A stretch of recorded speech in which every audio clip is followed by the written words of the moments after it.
tu sausu gribi ēdiet. Draudziņ, es tev bišķiņu uzlikšu. Mazlietiņu, tur šis gaļiņi iekšā ir. Ja? Mazlietiņu. Ceru, ka tev sausa būs un tur nebūs. Pusdienas laiks bērndārzā Zelta sietiņš ir neatņemama ikdienas sastāvdaļa.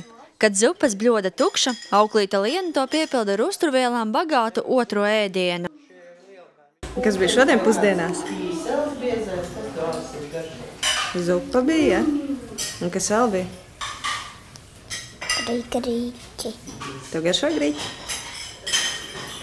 Ēdienreizēm jābūt ogļhidrātiem un olbaltumvielām bagātām. Uz galda obligāti jābūt maizei. Vasarā spēkā stājušies jaunie ministru kabineta noteikumi par ēdināšanu pirmskolās.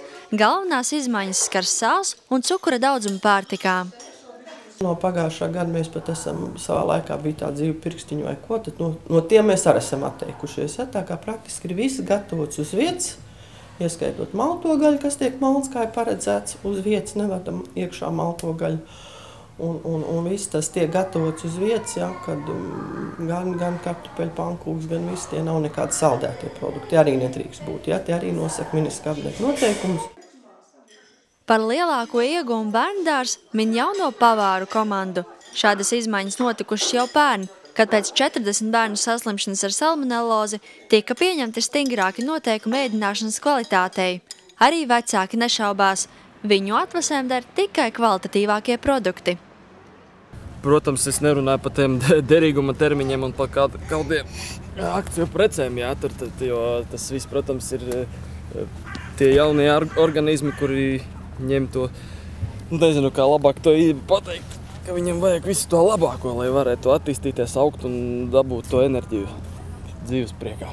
Saknes, rīs, var kartupeļus Latvijā audzēts.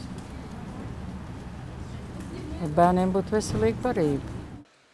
Kamēr Ogres pilsētas pirmskolās ēdināšanas pakalpojumi nodoti privāta sektora rokās, tuvējos novados ēdienreizes bērndārzos organizē pašvaldības saviem spēkiem. Tur vidējā cena, kas vecākiem jāmaksā par 3 ēdienreizēm dienā, ir lats 40. Medmās izstrādā ēdienkarti. Un tas, kā mēs ēdinam, ir atkarīgs no mums pašiem. Protams, ir atkarīgs no produktiem, ko mēs iepērkam, kas ir iepirkums un ko mums piegādā. Pagājušajā gadā bija nedaudz problēmas ar piedāvātājiem un ar piegādātājiem, un bija nedaudz arī izmaiņas. Bija piegādātāji, kuriem atteica un līgums tika lausts, bet tagad jau ir izveidojies un, manuprāt, ir labi piegādātāji. Jaunajā mācību gadā izmaiņas bērndārzos vismaz ēdināšanā nenotiks. Ogrē līgums ar ēdinātāju Sijā Baltika restorāns Latvija noslēgts līdz 2013. gada maijām. Pēc tām tiks sludināts jauns iepirkums, kas varētu paredzēt arī cenu izmaiņas.